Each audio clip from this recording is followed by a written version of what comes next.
the second half. Here comes Gooden. Gooden gonna score the 2 and 1. Will drive inside. Stop. Hang on a pivot. Turn around. Jump shot. It's good. Jordan Battle with a nice spin move. Kicks it down low. Far down. Big Maple with the finish.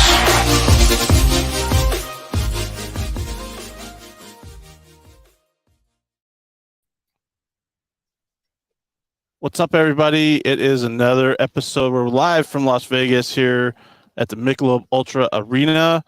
WAC Vegas, finally here. We get closer to tip-off. We're about a little over an hour and 15 minutes away from the 2021-22 men's and women's Western Athletic Conference basketball tournaments tipping off. Remember to follow us on Twitter at WAC Hoops Digest. Make sure you subscribe to our YouTube channel, WAC Hoops Digest, and the Facebook page of WAC Hoops Digest. So you can drop a comment there during these live shows. We'll bring you a live show pregame of both women's games each day. Then in between the women's and men's games, we'll do a pregame, postgame type thing. And then we'll bring a postgame follow-up following the last men's game of the day. So drop some more drop some comments as you can so we can chat things up. You can't do it on Twitter. I don't know why StreamYard doesn't allow that, so forgive me for that, but you have to go to Facebook page or YouTube to do that. So let's get to it. It's a new format for the WAC tournament where the 1 and 2 seeds get a double bye to the semifinals. The 3 and 4 seeds get a bye to the quarterfinals. With 13 teams in the WAC, the idea was to protect those top seeds, because they had the success during the regular season. Instead of giving a team the opportunity to maybe win 3 games in 3 days that probably shouldn't, this way they protect their top seeds a little bit better and create a little bit more advantage for those teams that had that success during the regular season. So instead of this being a Wednesday through Saturday tourney, it's expanded to include Tuesday, which means we have to play at a different arena at the Michelob Ultra Arena at Mandalay Bay. Beautiful arena here. A little bigger than New Orleans, and one of my colleagues and I were talking about this, where it's actually bigger than maybe like 5 or 6 arenas in the WAC. I mean, I guess that's the same about the Orleans, but yeah. So this is where we're at. On the women's side, 4 teams today. There's 8 teams playing today. All these teams that are playing today have to win 5 games in 5 days to win the WAC tournament. On the women's side, UTRGV, Seattle, New Mexico State, and Lamar will do battle here. First game is 12 p.m. tip-off, 12 p.m. Pacific time tip-off on ESPN Plus. So get tuned into ESPN Plus there. UTRGV in Seattle will tip off the 2021-22 WAC Vegas here at Michelob Ultra Arena. So let's talk about that game. Coming off a massive win to end the regular season, UTRGV comes in as the 8th seed and will face the 9th seed Seattle Hugh Redhawks. Just to give you a thought, here's what we have here. Taylor Muff, who was an all-WAC selection. Bree Calhoun, who was an all-WAC selection. I mean, you just think about this. Both these players, Bree Calhoun was the 6th woman of the year. Taylor Muff was a second-team all-WAC selection and was on the all-newcomer team. So big-time players in this game. UTRGV ended its regular season with a 78-76 shocker. Perhaps everybody outside of UTRGV, it was a shocker over Stephen F. Austin on Saturday.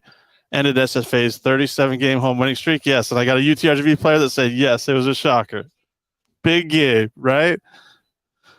But they kept SFA from finishing WAC play with an undefeated season. Sarah Beshears is reigning WAC Player of the Week. She averaged 23 points and 9 rebounds, plus 3.5 blocks this past week. Just a big week for her. She had 16 points and 10 rebounds in the win over SFA. On Saturday, she teams up with Muff, the graduate transfer from Northern Colorado, who was a second-team all-WAC selection after averaging a team-high 14 points per game and pulling down just over 7 rebounds. For Lane Lord and the Vaqueros, UTRGV finished the regular season, 12-18 overall, 8-10 in WAC play. It's just a huge way to finish the regular season, though. I mean, think about it.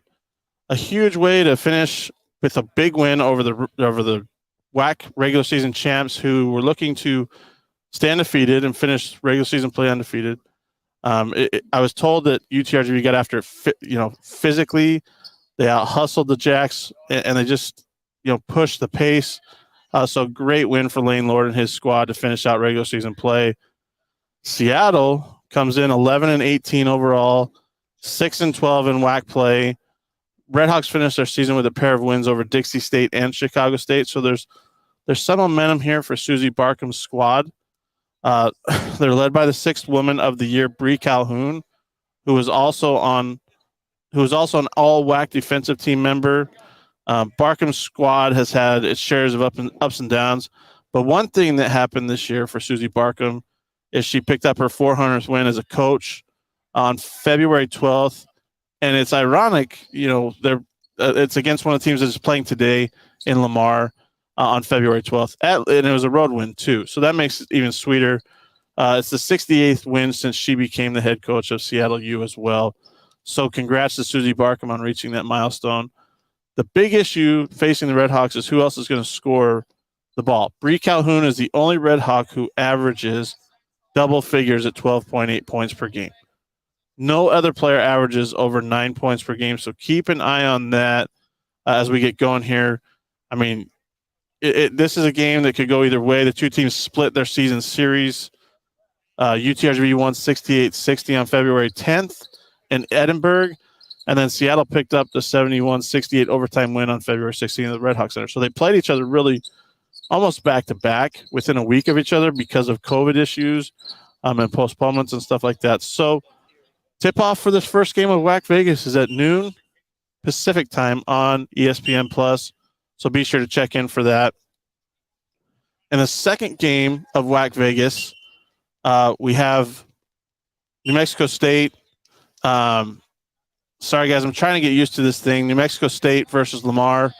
Sophia Inuusa and Akasha Davis, who was a WAC Freshman of the Year. Big matchup here. So let me break it down for you. I'm trying to find my video here. I'm sorry, guys. I'm just trying to put this all together. It's been a long weekend. I've been on the road. Went to Las Cruces Friday night late. Watched a good basketball game on Saturday at the Pan Am Center. Flew out late from Albuquerque straight to Las Vegas. Was in my room all day yesterday prepping things before going and watching some West Coast Conference semifinals, which I'd never done before. And then I was up at 7 this morning working on putting all this together, as we get ready to go here. But again, New Mexico State, Lamar. Here's some highlights from New Mexico State. But New Mexico State's coming off a pair of road losses in the regular season. They lost at Stephen F. Austin and at Utah Valley. The game at Stephen F. Austin was within single digits, but New Mexico State just couldn't close it off, which kind of set the stage for UTRGV's win over Stephen F. Austin on Saturday. And then at Utah Valley just had a little bit more size against Brooke Atkinson's team. And, that's just the way it happens. But it's kind of been the MO of the Aggies basketball team this season in 21-22. New Mexico State is 10-18 overall, 6-12 in WAC play. 7 of those 12 losses were within 7-8 points, with 5 of those being within 3 points. Just think about that. So close to maybe being 10-8 or 11-7, somewhere in there or better. Pretty wild. Biggie Sarr was a second-team all-WAC selection. She averaged 12.7 points, 8.6 rebounds for Brooke Atkinson's squad. The interesting thing to note is New Mexico State has a WAC tournament championship win under its belt under Brooke Atkinson. I believe that was in 2019, if I remember right, 2018-19. They ended up winning the WAC tournament, beating UTRGV, and then lost to Iowa State in the NCAA tournament. And since that time, the Aggie program has struggled. They have not had a winning season since that time. We didn't get to play, obviously, the 2019-2020 WAC tournament. I mean, the final game, New Mexico State actually beat UTRGV in the final game of the 2020 season. So this is a tough spot for Brooke Atkinson and the Aggies. Can they get a win here on Tuesday against the Lamar squad that's actually been pretty good this season? Aqua Franklin, they're coming off a road loss at California Baptist to end the regular season. The defending champs really took it to them in that regular season finale. They put up 101 points in that game. 101 to 76 in Riverside on March 5th. So they're kind of limping in a little bit, but they also have won 2 of their final 3 regular season games, beat Abilene Christian at home and beat UTRGV on the road. So there's momentum here.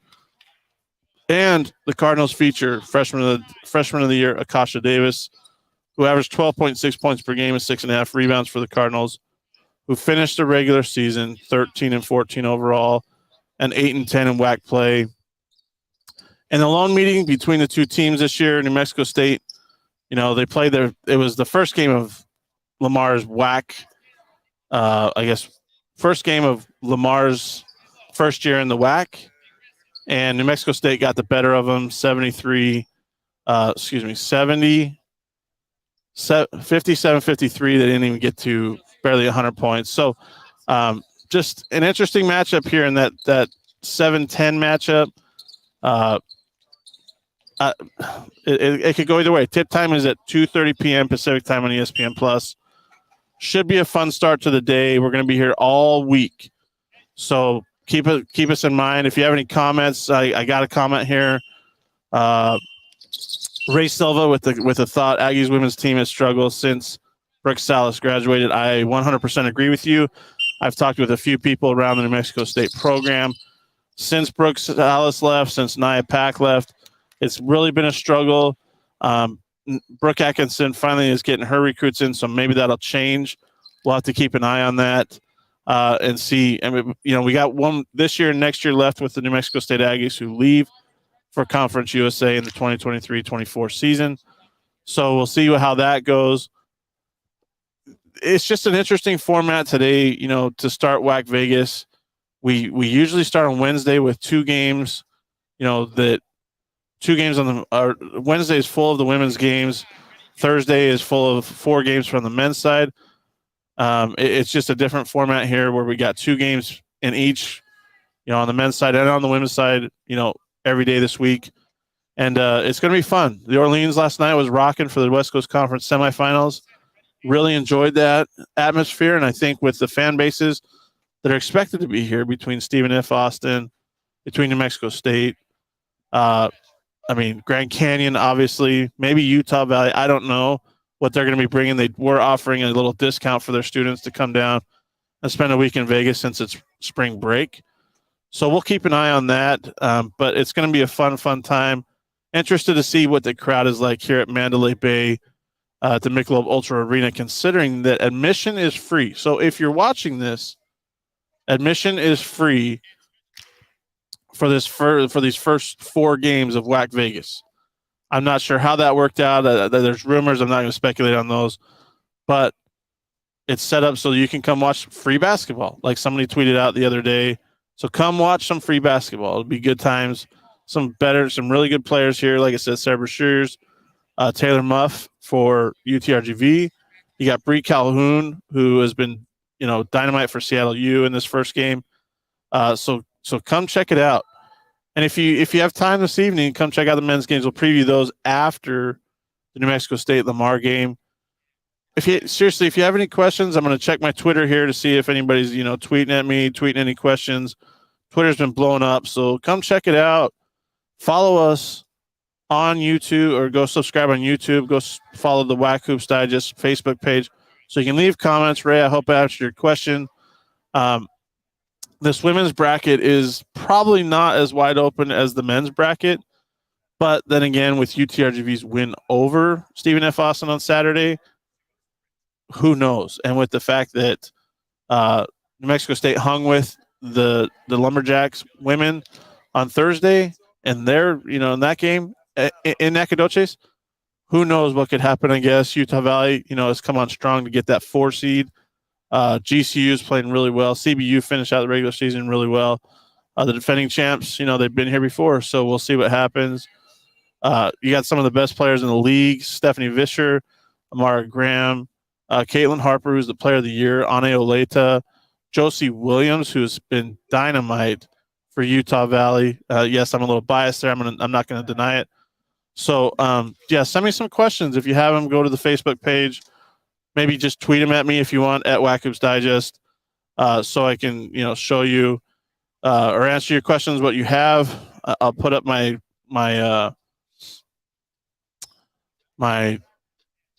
social media name. There we go. So you can see that, WAC Hoops Digest. We're all Twitter, Facebook, Instagram, YouTube. Twitter is at WAC Hoops Digest. So, send me your questions if you have them, comments, concerns, thoughts on what's going to happen here. Just watching the teams warm up right now as we get ready to tip off. We're about an hour away. I'm going to end this about 11:15. So we'll keep talking here. We'll talk a little bit about these postseason awards on the women's side. WAC Player of the Year, Caitlin Harper from California Baptist. Defensive Player of the Year, Ane Oleta from California Baptist. Bree Calhoun was the 6th Woman of the Year from Seattle U. Newcomer of the Year was Jamie Bonnerins from Abilene Christian. Freshman of the Year was Akasha Davis from Lamar. And Coach of the Year, Mark Kellogg from Stephen F. Austin. Just a remarkable job what he's done. He's had that constant success. If you haven't checked it out, go to the Straight Outta WAC podcast on Apple Podcasts. Check that out. We were able to talk with Mark Kellogg. Just an amazing job that he's done. I got Eddie Morelos from New Mexico State over here taking a picture, maybe a video. I don't know what he's doing. I'm probably going to get a shout out. Maybe I'll be a little embarrassed by it, but good times here at the Michelob Ultra Arena as we check this out. Like I said, we're about an hour away from tip-off of WAC Vegas. Going to be here all day, all week. Follow us on Twitter, Facebook, any social media. But go back to Mark Kellogg, okay? Let me talk to you about this guy. Like I said, I had him on. I had him on the Straight Outta WAC podcast, and we talked about his just the fact that he's won so many games. Up through 2020 and 21, he had 390 total wins, a win percentage of .783.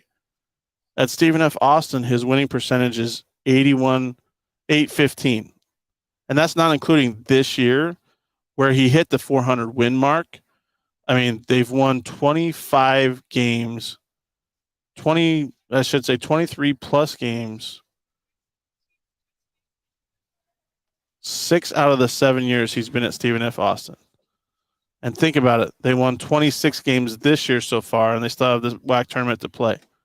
That's incredible. Like, this sustained success is remarkable.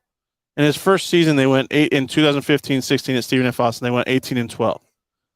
Since that time, 25 wins, 25 wins, 25 wins, 23 wins in 2019-20 due to, the COVID issues probably caused a lot of that. And then 2020-21, 24-3, 14-0, Southland Conference Tournament champion. So they went to the NCAA tournament. So they're looking for another NCAA tournament bid this year as new members of the WAC. Just a remarkable job what Mark Kellogg has done. And it's interesting to note on this first day of WAC play, you get two teams that have been to the NCAA tournament before. Seattle has won the WAC tournament in recent years, a couple years ago. I'm going to check that out to see what year that was. I can't remember. Maybe Bill Hardy can tell me when Seattle U won the WAC regular or the WAC tournament a couple years ago. I believe they. I'll check it out here so I can tell you. But you got Seattle U, who's won a WAC tournament title. You've got New Mexico State, who's won a WAC tournament title. So it's just a matter of, they know how to win. The question is, I don't know if they can win 5 games in 5 days. So I'm going to check something here. I'm sorry for the background music. It's starting to pick up here. I'm going to look here for you. Yeah, so they won it in 2017-18. They beat Cal State Bakersfield in the championship game after beating New Mexico State And then they lost to Oregon in the NCAA tournament first round. And then 2018-19, New Mexico State won the WAC tournament. So there you go. There's what we have. I'm going to turn this down a little bit so it's not as loud. But yeah, things are getting going here. It's 11 a.m. Las Vegas time. Just seeing if anybody's tweeted any questions, any thoughts. Like I said, come down to Michelob Ultra Arena. It's free admission today, and you get to see some good basketball as we tip off WAC Vegas. It's not kickoff. It's tip off WAC Vegas. Just looking forward to it. I'm going to have a couple special guests on the post-game / pregame for the men's game. Braden Bell will join me. I'm going to try and get Sam Brief on. So we'll see what we have. I'll also have some clips from post-game interviews with coaches after these two games are complete. But again, it's win or go home, survive in advance, whatever you want to call it. It's just about, time to go. Corey Blanford, see you in just a little bit. Should be a fun one. If you're in Vegas, if you're traveling, safe travels today. Like I said, it's a fun tournament. It's going to be fun atmosphere. I know there's a lot of fans that are excited to come, especially for those Texas 4 schools. And it's a great opportunity to meet new people. So looking forward to it. Like I said, we got UTRGV Seattle here in this first game of WAC Vegas. Should be an interesting matchup. Like I said, they split the season series. UTRGV is coming off a massive win at Stephen F. Austin. Seattle is coming off 2 straight wins over Dixie State and Chicago State to end the regular season. So 2 teams with some momentum coming in, confidence coming in, and some really good players. Sarah Beshears, Taylor Muff for UTRGV. And you got Bree Calhoun on the other side. Plus, Courtney Murphy has some times where she can knock down a 3. Susie Barkham won her 400th game this year. And Lane Lord is just, he finds a way to win some big games at some interesting moments. Last year in the WAC tournament, at the 2020-21 tournament, Seattle lost to New Mexico State in the opening round, and UTRGV, just checking to see what UTRGV did in the women's tournament last year. They believe they lost in the first round as well. So